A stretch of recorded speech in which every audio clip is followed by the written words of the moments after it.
Time show में आपका स्वागत है। दिन भर की बड़ी खबरों के साथ मैं हूं मुनव्वर आलम। आज की खबरें कुछ इस तरह से। केंद्र सरकार के सबसे अहम मिशन यानी कि स्वच्छ भारत अभियान के तहत हर घर में शौचालय बनाए जा रहे हैं, लेकिन मध्य प्रदेश के शिवपुरी जिले में शौचालय का उपयोग ऐसे काम के लिए हो रहा है कि सुनने वाला कोई भी आदमी हैरत में पड़ जाए, और हैरत में पड़े बिना आप रह भी नहीं सकते। यह आंगनवाड़ी के बच्चों के लिए भोजन जो है शौचालय में पकता है। मध्य प्रदेश में शौचालय का दूसरा उपयोग भी हो रहा है। ये बात आपके मन में सवाल खड़ी कर सकती है, मगर हकीकत ये नया मामला आया है शौचालय का रसोई के तौर पर उपयोग किए जाने का। शिवपुरी जिले के करेरा विकासखंड गांव में शिलानगर पुखर में एक आंगनवाड़ी केंद्र में बच्चों का खाना बनाने के लिए रसोई के लिए जगह नहीं है, तो नया तरीका खोज निकाला गया है और शौचालय को ही रसोई में बदल दिया गया। बच्चों के लिए इसी शौचालय में नियमित तौर पर भोजन बनता है, खाना बनता है और बच्चों को परोसा भी जाता है। आंगनवाड़ी केंद्र की कार्यकर्ता राजकुमारी योगी ने कहा कि यह बात बिल्कुल सही है। यहाँ पर शौचालय में ही खाना बनता है बच्चों के लिए, क्योंकि उनके पास खाना बनाने के लिए कोई अलग से जगह नहीं है और इसी वजह से शौचालय में ही बच्चों के लिए खाना बनता है। मतलब बिल्कुल साफ है। स्वच्छ भारत अभियान एक तरफ जहां है, वहीं दूसरी तरफ आप देखिए कि किस इस तरह से शौचालय का इस्तेमाल किया जाता है। एक नया तरीका, अगर आपके पास ऐसा ना हो तो आप भी इस तरीका का इस्तेमाल कर सकते हैं। आपके पास किचन नहीं है तो आप शौचालय का इस्तेमाल पूरी तरह से कर सकते हैं। बीजेपी के वरिष्ठ नेता जेपी नड्डा ने प्रज्ञा ठाकुर की गलत बयानी के लिए फटकार लगाई है। अपने विवादित बयानों को लेकर हमेशा चर्चे में रहने वाली प्रज्ञा ठाकुर ने कल फिर एक विवादित बयान उन्होंने दिया था। उन्होंने कहा था कि हम जो है नाली और शौचालय साफ करने के लिए सांसद नहीं बने। इसी बयान पर जेपी नड्डा ने प्रज्ञा ठाकुर को फटकार लगाते हुए कहा कि इस तरह की बयानबाजी से बचे रहे, ये गलत बात, इस तरह की बयानबाजी बिल्कुल ना करें। लोकसभा ने सोमवार को सूचना का अधिकार संशोधन विधेयक यानी कि आरटीआई एक्ट 2019 को मंजूरी दे दी है।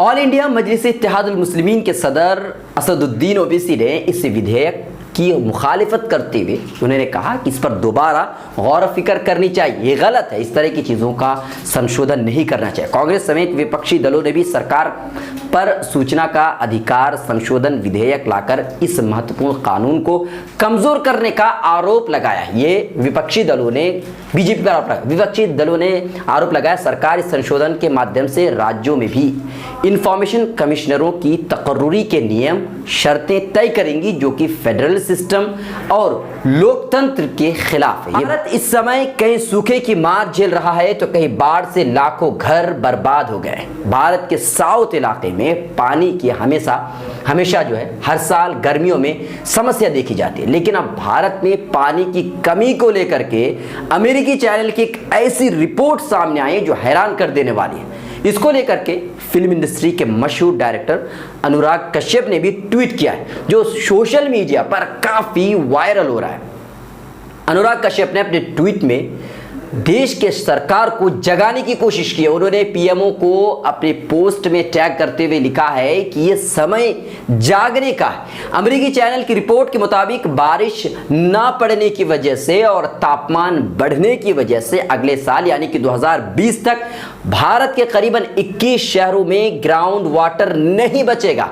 वहीं यह अनुमान लगाया जा रहा है कि साल 2030 तक देश के 40% हिस्से में पानी जो पीने का पानी खत्म हो जाएगा। अमेरिकी चैनल की रिपोर्ट में यह भी खुलासा हुआ है कि पानी की समस्या से जूझने के मामले में भारत जो 122 देशों में से 120वें स्थान पर आता है। Uttar Pradesh public service commission की तरफ से जुडिशियल सर्विसेज यानी कि सिविल जज जूनियर डिवीजन एग्जाम 2018 के रिजल्ट का ऐलान कर दिया गया है। लखनऊ की आकांक्षा तिवारी टॉप रही है, यानी कि सबसे फर्स्ट पर वही है। इस मर्तबा मुस्लिम उम्मीदवारों ने भी शानदार कारकर्दगी का मुजाहरा किया है। BCSJ में इस मर्तबा 38 मुसलमानों ने इम्तिहान में कामयाबी हासिल की है। उनमें से 18 औरतें शामिल हैं, महिलाएं शामिल हैं। मुस्लिम उम्मीदवारों में शाहनवाज सिद्दीकी पहले नंबर पर हैं। उन्होंने इम्तिहान में 11वीं रैंक हासिल किए, जबकि लड़कियों में हिना कौसर को 96 रैंक हासिल हुई है। वाज़ेह है कि गुज़िश्ता कुछ सालों से मुसलमानों में